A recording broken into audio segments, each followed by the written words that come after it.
Hello and welcome back to Genius, where we're celebrating the life of Pablo Picasso. This week we're talking about the turn of the century and taking money from your uncle, but not doing what he asked. Coming into the 30s, the Nazis have arrived. It's never a good story. And has he found a new flame? God, I hope not. Stay tuned. You're tuning into the destination for TV superfan discussion, AFTERBUZZ TV. And now, let the buzz begin. Hey guys, thank you for holding out. Zach held down the fort last week. I'm so appreciative of him. He's going through a lot of BS, but we're back to talk about Pablo and his work and crazy shenanigans. Mina's on the panel, looking amazing. Guys, thank you so much for being here. Thank you. Yeah, thanks for having us. Yeah, definitely. Love to be back. We got a short episode this week, so let's not waste any time. Let's just dive right into the turn of the century. Picasso has left his stupid life behind. He's going to Paris, where the artist studies. He won't be held back. And he does pretty good for himself. He runs into a guy. My Spanish is not very good. Marak, I think is how you say his name. But he definitely swindles him. And Pablo's, as young artists, struggling in a very expensive city, I think we can identify a lot with Picasso in this moment. I will pose to you the same question Pablo was posed. 150 monthly, or would you take it by painting? Would you take the 50 for the 3 and keep working your ass off, just painting after painting? Or do you say, you know what, 150 guarantee, that sets me up nice? I mean, where he's at, I'd like to say my art counts more, and I would take that first, but I get his struggle where he is, and he's not just paying for himself, he's also paying for his friend, Carles. So I get he was like a smart man to think like, I'll take the sustainability right now. I'm hoping he changes his mind. I feel like it's the same dynamic as an unpaid intern trying to make their way into the world and just doing gigs for free until they have the credibility to be able to go on their own and say, this is the brand I've built for myself, and now I'm going to capitalize on that. I'm going to monetize this now. Because it's very hard to monetize in the beginning unless you have someone backing you at first. And then once you have the exposure you need, then you can be like, okay, I'm going on my own now. I totally respect this. Yeah. I had such a huge problem, though I was like, do the math. I know. Why take a second and do the math? So 3 for 50. But what else was he going to do? How is he going to sell his paintings without having someone to sell them for him? But the guy gave him an offer. He's like, go out and ask around. This is a good offer. Like, he could have easily... Taken the time to ask around. It sounded like he was saying, hey, take 24 hours. He didn't say take 24 hours, but I'm pretty sure he would have given him a day, and then he could have gone and been like, 150 is a little, I don't know. Here are some basic rules for artists. 1, don't work for free. Never. Your work is your time. You cannot get time back. If you think about that as an exchange, if you put 15 hours into something, you deserve 15 hours worth of money back for that thing. Or food or housing. Some kind of payment for your work. Exposure sometimes work, especially if somebody has like millions of followers and you're like, great, my work will be seen. That's super great, This guy seems like he had like a circle of 10 people. Right. Which is funny, in that time period probably is like a huge thing. Because it seemed like they were the upper echelon of aristocrats? Not aristocrats, what would you call them? Just like really fancy rich people. Yeah, the bourgeois. Bourgeois were in the French at this time, for sure. And I think also, not only do you want to make sure that you are getting a competitive price, but you also want to make sure, doing your math. Just do your math. It's not that hard. More than just doing the math. He says, I own your work. You'll have stipends to it, but like, I own your work. Well, I mean, I don't know. I haven't looked in the history books, but so all those paintings that he did at that age, I'm sure when he was alive, they weren't his, right? They were just somebody else, and he can reclaim them. Absolutely. That sucks. As an artist, that's horrible. That's so many like musical artists from today's day and age where they're signed to a record label. They're told like how to dress, how to act, what to do, and it's like once they achieve the level of fame that they wanted, they can go on their own, create a solo album. This is why you're seeing a lot of young kids being like, screw that, I have SoundCloud, and I will just Chance the Rapper came up through that, just being like, look, you can find my music, you know where to look for me. I will release my music to your record label to publish where you can make money off of it, but I still own the basic rights, which is smart. Take care of your art. It's part of you. Speaking of poor Carlos, he falls in love with a girl named Genevieve. When they get to Paris, there are 3 women. I won't call them whores because they're not. Antoinette, Germaine, Odette. Antoinette, Yes. Jermaine, Odette. And they're like, oh my God, hot artist dudes. Yes, please paint us naked. We're about it. We're bohemian. It's like a whole new era. Think about if you guys were alive during the millennium when it first came about. Like, that's what every turn of the century ever is about that. You see all of a sudden people like, freedom, it's a new age. Like, suddenly, because it was 1899 or whatever, none of that matters now. It's all new. Not necessarily so, but it's kind of cool to see, like, young artists living in this era. Poor Carlos gets a crush, but he can't get it up. Why? I think it's the drinking. They drank a lot. But that was before he was binge drinking. No, they were binge drinking. That very first night, they left a bar, and he was pretty drunk. Because even Pablo says, "You're drunk," and he was like, "Yes, but I'm really in love." Does that really affect it that drastically? Oh my God. You've never heard of whiskey dick? No, I heard it for the first time. Okay, today. It's a real thing. If you're drunk, erections happen because of blood flow. So if you're drunk, your blood's thinning out. It's the same reason you can't get a tattoo when you're drunk. It's like, yeah, it does affect it. To answer your the more question you know. simply.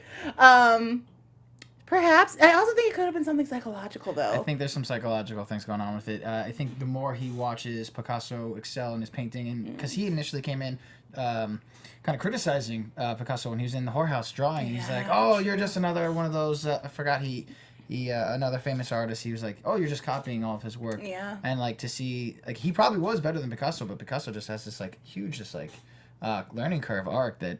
He's like, what am I doing with my life? I mean, he's painting masterpieces of art at 14. Is he 14 in this right now? No. He's We said the gift he gives his uncle in the last episode. He's only Ooh. 14, and it's That was incredible. gorgeous, beautiful, completely understands the layers and the levels of art. But yeah, to your point, Carla is definitely Inferior. He's inferior. If he feels inferior, and that sucks. It takes a toll on a man's impotency for sure.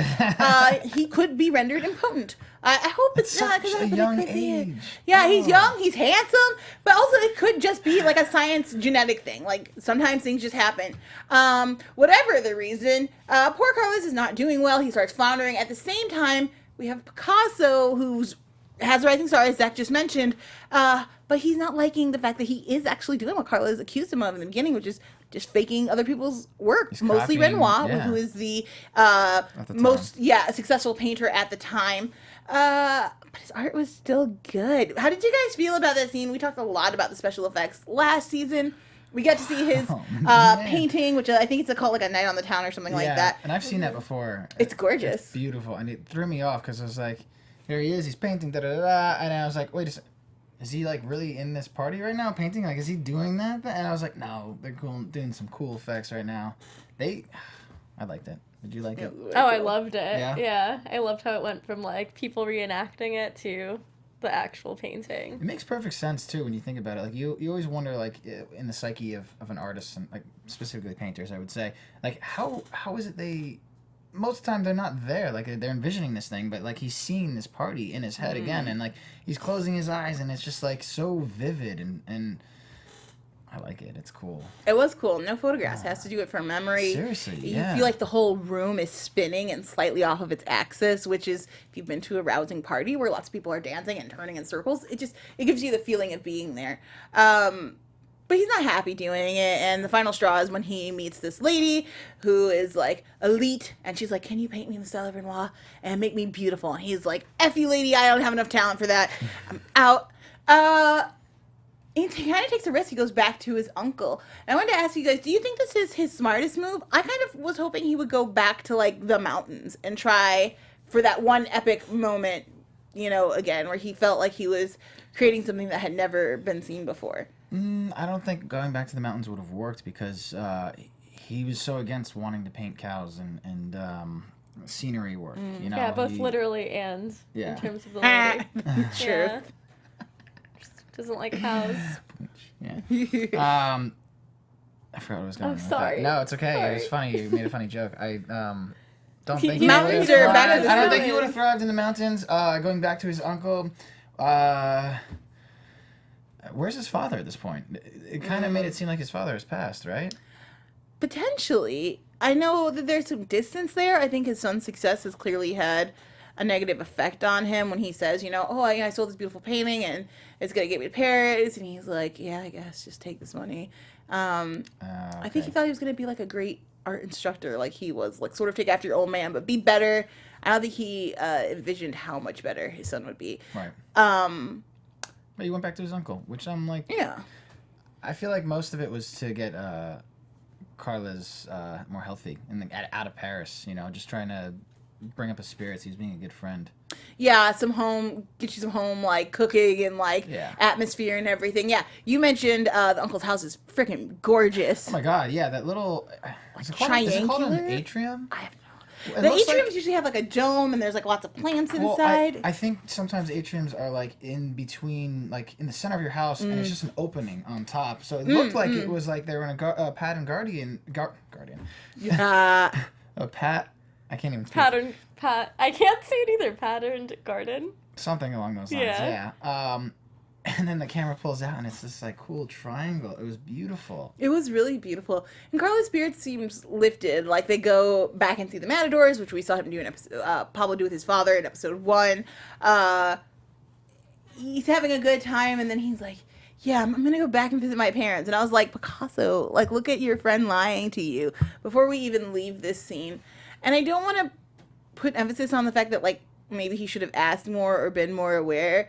But fool me once. Did you guys feel like he was... It seemed obvious to me. Because it's super obvious. Without knowing even the rest of Carla's story. 100%. I mean, we saw him like, oh, yeah, I'm going to go... I need money to buy this necklace. And he goes, no, buy more paints. And then, like, he didn't really push it. And then he went and bought that necklace. And then why would he think he's going to be, like, speaking the truth? Like, oh, I'm going to go back to my parents. Like, no. You should know your friend better than that. How did you guys feel about, like, Genevieve's art throughout this? So she's just some poor girl who's like, oh, yeah, cute artist, and then they're trying to do it, and it's not happening, which, as the partner can be kind of disheartening, like, you're not going to be attracted, what's happening, it's weird, to then embarrassing him on the street because he was persistent and would not let up. And she was like, I'm trying to tell you that it's just not here, it's not working for me. Don't satisfy me. Yeah. That's horrible. But then, when Carlos leaves Spain to go back to meet her, man, I was like, dang, girl, don't show up. Like, you gotta, I'm a firm believer in, like, strict lines, like, cut it off. But I do think she was doing what she thought was best. How did you guys feel about her meeting up with him again? It didn't seem like she was trying to send mixed signals at all. It honestly just seemed like she was trying to be a good person and she felt guilt and she didn't want to leave things on the bad note that she had previously left them on. So she drew that line right away. Like, I'm seeing somebody. She did. But I feel like this happens a lot in groups. Like, you have a friend of groups, guys and girls, and obviously, it's not always platonic, and some chemistry forms. And for the sake of the group, if it doesn't work out, it's like, hey, let's just, make this work. And, like, we had an awkward moment, but okay, like, let's continue this group to all hang out because we have good times. And it seemed like they were, like, a good group of people all hanging out and enjoying the turn of the century and, love and all that stuff. So I think that's where it was rooted, that she was trying to just make sure everyone was happy and that, like, they could continue in life and what they were doing. Totally. What's more important, though, love or your career? Like, would you give up part of your career to pursue the person of your dreams? Or... Oh, yeah, well, that's where his mistake was. Well, and Carlos is not clearly in a good headspace. Like, depression changes your brain chemistry.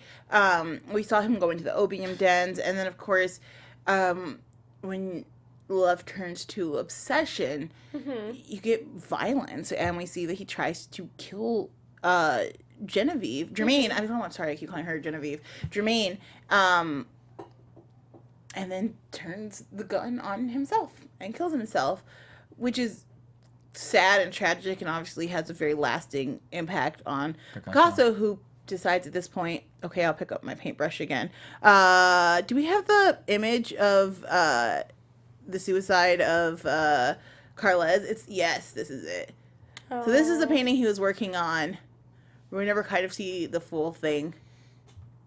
That's cool. And I like the shots that they gave of him, like, as if his body was sitting there. I guess maybe that was, like, him at, I don't know, we never got a shot of them, like, actually seeing the funeral, or what, if there was even a funeral, but he did see his body, like, wrapped up in that silk, it looked like, and I guess maybe that's where he's pulling from. Yeah, and I like the way they kind of focus on the candle to show the light, because there's, like, a lot happening in here light-wise. Of course, Picasso is not painting for realism. He's painting to suggest an emotion or a tone. That contour, though. Right? Yeah, those cheekbones are happening. That's probably the opium den. I also find it interesting that he did not paint any wound. If he shot himself in the head, there's no bullet wound, there's no blood. He gives him like a peaceful send off, which is interesting. It's nice. There's another image we have that is a painting of Carla's. A painting that Carla's painted, his work, which I find really interesting. We can see why Picasso was the more noted painter of the time. But I don't feel like Carla's was bad. It's just kind of... He didn't really have a style. He wasn't really... It's a style that feels like children's illustrations to me. I was going to say, it's primary. I mean, yeah, and it's not that it's not artistic. There's so many different styles. I mean, even when it comes to modern art at times, I'm like, how is this painting so renowned? Like, Kind of reminds me of Van Gogh a little bit. Yeah, for sure. If we're looking at the yeah, I see the shapes in there. Yeah. But like faceless figures. Yeah. Yeah. Hey, it's hard to paint. It's more of a feeling rather than like detail. You see a lot of influence of the people that were creating at the time, which I think is interesting. But poor Carlos, if you read his Wikipedia page, the first thing it says is like an artist most famous for his friendship with Pablo Picasso. And like, that is not, so sad. That is not what we had hoped for. So poor Carlos is gone. Picasso was painting again, which is great. Let's jump forward to the 1930s, where we have old man Picasso #1. It seems like we're going to have very many. We call this middle of the road Picasso. Yeah. He's got the long kind of gray hair.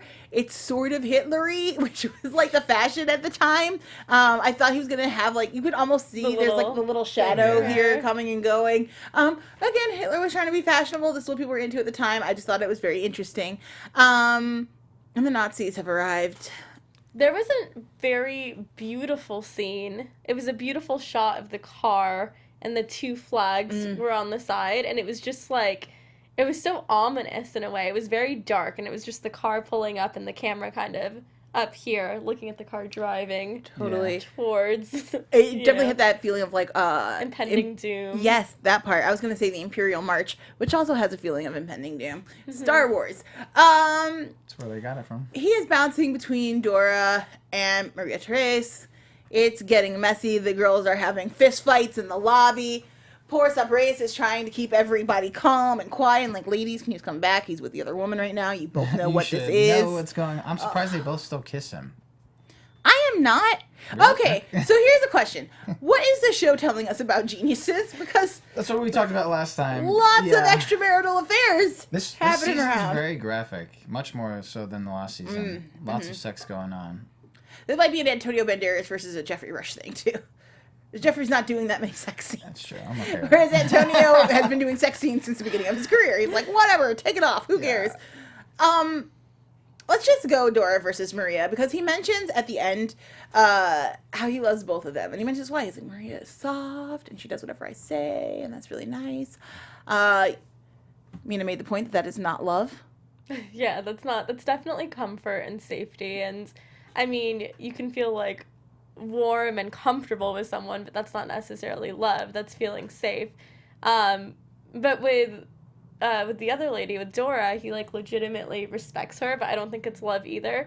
He thinks that she's brilliant, and you can look at someone in awe and be like, wow, this person's amazing, but still not feel love towards them, just intense admiration. I argue that point because of the fact that the second she had mentioned, I want to leave Paris, the second that her like humanistic side of fear came out, that fire was ignited, like was extinguished. He was in love with her through a lusting of like this passionate F-you world kind of thing. And he said, the first night I met you, you had a knife and you're drunkenly going across and you stabbed yourself and you didn't feel anything.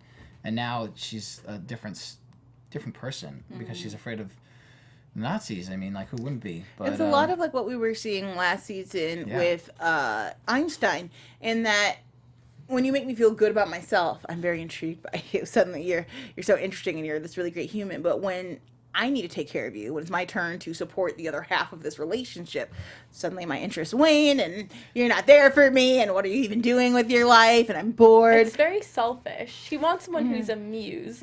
And having someone who inspires you, I mean, it's not your job to inspire someone. Well, to answer then my original question, I think based off this conversation here, perhaps what it's saying about geniuses is they constantly need to be stimulated, and that there's a negative aspect of that stimulation. Like if you constantly need to be on and like activated, then you're not being a good human. I'm gonna go ahead and say I think the geniuses that we've seen so far are unhinged from what we know to what reality is, to what like love is. These two men have portrayed their love for what they are great at. Einstein, math, and then Picasso, art. And Picasso even says in the first episode, I choose my art, that's my love, over my women and daughter, of all things. He's like, I need to save my art and not my family. I think that's what separates normal people from geniuses, because their love is for what makes them a genius, as opposed to what we need as love is like a companion, a person. We tend to idolize people who sacrifice themselves for work, whether that's like a Steve Jobs who did it for technology, or and some can argue like that was his love. Like that's absolutely. why he did the things that he did to his daughter and his wife and whatnot. And there's a very common thread right now that with geniuses, unfortunately. It's true. Again, I hope we have a woman. Next season. That would be I'm just amazing. really curious to see how they turn those tables, where it's the same, where it isn't. We had Marie Curie last season where we Right. saw, it could be the same for a lady. Maybe nothing So, changes. last episode, I think, I don't know if they're going to continue following this theme, but it seems like they're finding geniuses within the World War II era from like the turn of the century. I That feel like way it's going to be a somewhat- female author. I would love for it to be a female author. Something in like with literature that would be phenomenal, because we've had math, science, or math. Ooh, there's a art. female journalist whose name I cannot remember. That would be really good. She did a lot of wartime correspondence at the time. There's a lot of options for really great folks, especially around that era. It challenged people to become their best selves.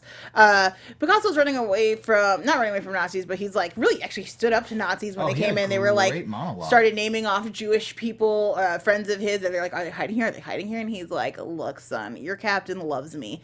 So you could take me in if you want. That's cute. He's going to be pissed, and maybe you'll disappear. Maybe the thing you're threatening me with will happen to you. And I love when we get those tables flipped. Let's get very quickly to 1943, where we meet the beautiful Francoise. She's learning to be a painter. She's being told, if you're going to learn art, you need to study in the style of Picasso. That was so cool. And then she, yeah, it was so cool because we kept having Picasso at a younger age. You need to study in the vein of this one, Renoir, or someone else, and it's just like how the tables have turned, I guess. Nice, you yeah. know? Totally. Standing on the shoulders of your successors. Yeah, seeing the line of succession too in art, and how how and where people pick up. So like he's the greatest living artist at the time. She's studying and learning, and because she has this beautiful, gorgeous friend who just happened to bump into Picasso, and he was like, "You should hang out. Let me see you around again. You're pretty. Maybe I'll want to put my dick in it." And we got a nice little co-star. Not co-star. What am I trying to say? Nice little appearance. Thank you, of young Einstein from last season. Yeah. What's his name? Oh, I forgot it. Oh god, on the spot. I know. I had it before. I meant to write it down. We were short on time, but Yeah. we respect you. Yes, You were great. He was on the respect you. show Awesome. We love you. last season. Dang it! I hate He's when a this blob. happens. I know, right? Brain fart. But he's great and continues to be a chameleon of sorts, because you knew instantly that it was him, but also like so different physically in his presence and the way he's presenting himself here. I believe the person he's playing is like a New York art dealer, if I'm not Is that what it mistaken. was? Yeah, that conversation went very fast over my head. Yeah, so we'll probably see more. His name is on a lot of buildings, or his family name is. So I'm sure we'll see more of him coming up, which is exciting to see them recycling great actors who we complained a lot last season. We don't see in a lot of other work. Anything, So yeah. they're like, oh, you don't? No? We'll keep them then. We Yeah, can keep using seriously. them. We see that several years later, even though Picasso told off Dora, she's still with him, which I feel bad for this actress because she's really just getting beat up by these dudes season after These season. geniuses. And even though at the table, he's like, yeah, let me go holler at these other girls. Don't worry, I'm just going to bring them cherries. And she was like, I see you, son. I've been with you Yeah, long enough. I I know know what you you're don't truly doing." love me, but here I am. Did he pop the cherries? No. You're wild. Okay. So yeah, so he agrees. He basically like, you should come hang out. What I love about this is we're getting a new line, which again is what intrigues him. He loves what he can't have. And like she's like, no, I don't have sex. I'm not really interested in that right now. I'm interested in my art. I'm a serious person. You're going to take me seriously. I like that he's kind of talking around her. He's talking to the guy about the girls. He's like, oh, tell me about them. And she's like, I'm right here. Yeah. You could just ask me. What do we think is going to happen with them as we swiftly move into predictions? She's going to be his new lover. New inspiration. I wonder how long she holds out on her virtuous piety. I don't think very long. We saw like a leg come up with like. But I don't think she's gonna do That was anything. I her. think it's more of a tease, and she seems very like prudish and innocent. I don't think she's actually gonna do That Picasso anything. has laid a lot of pipe. I mean, we And saw him she's at 14. dominant. She's dominant. She's like a firecracker. You can already tell. She's like, I'm actually an artist. I'm an intellectual. I really want to believe this is why I'm sighing. Not because I don't believe you, but because I'm like, I really want this to be true. I really would like it if she was just like, no, I'm going to really make you work for this. I bet we get like a full 3 to 5 minute scene of her being like, no, you can't. And then we'll cut to a future where she was like, I don't care. You're hot. You're famous and you're amazing. What other predictions do we have for the coming week? Oh, well, we get a whole nother. Oh. There we go. Thank you. Your AfterBuzz TV predictions. We go a little bit further into the future, I guess, with an older version of Picasso. With, Now, this is the Picasso I'm most familiar with. This is Yes. we're moving closer to the 1960s in that era where he's bald and very old. Yeah, and he's with another baby. So All these young girls. I know. Let's not all these call young her a girls. baby. Well, that's what they called it in there. Yeah, I mean that his friend was they like, said she's a baby. child. Yeah. In the same way that when someone is 28 and dating an 18-year-old, I'm like, that's a baby, and you need to step away. It's weird. People are into their own things. I'm not here to judge. I am here to judge. It's a little weird. But yeah, so we see he's still doing his thing. He's still, but we also see Francois leaves him, and he's like, no one leaves it. A lot is going to happen next week as we traverse a whole bunch of different spaces, and it looks like we're going to continue to look at the women in his life. Speaking of women in our lives, you guys, if you want to have fun, if you want to grow, and in all areas of your life, we've got a podcast for you. Podcast edition with Maria Menounos. She has these really amazing conversations. If you haven't checked them out, you totally should. I know you're hearing out on all of our channels, but I promise you we promote it because we love her and we love the work that she's doing. I get my life every Friday morning and she's talking to celebrities, influencers, creative types. She's going to get you together about everything. She's going to help you get organized. She's going to help you think smarter. Check it out. Podcast edition with Maria Menounos drops every Friday. It's free on iTunes. Tell her who sent you. It was us. The Genius panel. Guys, we are out of time. I know that was like a whirlwind. We're going to do everything in our power to be here the full hour next week. Until that time, Zach, where can the folks find you? My name is Zach Silverman. You can find me all across social media at Zach with a CH Silverman 2. Hey, I'm Mina Wahab. You can find me on Instagram at Mina Makes Magic, and make sure to tune into Rise every Tuesday at 8 p.m. Yes, I'm Joelle Monique. You can find me all over the internet at Joelle Monique. Thursdays here doing Atlanta. I believe we have an episode, maybe 2 left. It's really getting down to the wire. Crazy shenanigans. At the Ontario Comic-Con here in California on the 19th and 20th. I've got a Darkwing Duck panel, 2 Star Wars panels, and I'm talking to Jason Aaron about Scalped. I'm super excited about it. And this Thursday at 2:30, head over to Screen Junkies. I'm going to be doing the Women in Film competition there. It's going to be a whole lot of fun. A ton of ladies that you love from all over the internet. Check it out. Thank you guys so much for joining us. We'll see you next week. From executive producers Maria Menounos, Keven Undergaro, Phil Svitek, and the entire AfterBuzz TV staff, we would like to thank you for listening to the AfterBuzz TV network. To watch or listen to other after shows and post comments or questions, be sure to visit AfterBuzzTV.com. I'm Sir Richard Wentworth, and this has been a presentation of AfterBuzz TV. Buzz you later. The views expressed herein are those of the hosts only and do not necessarily reflect the views of AfterBuzz TV or its owners or principals.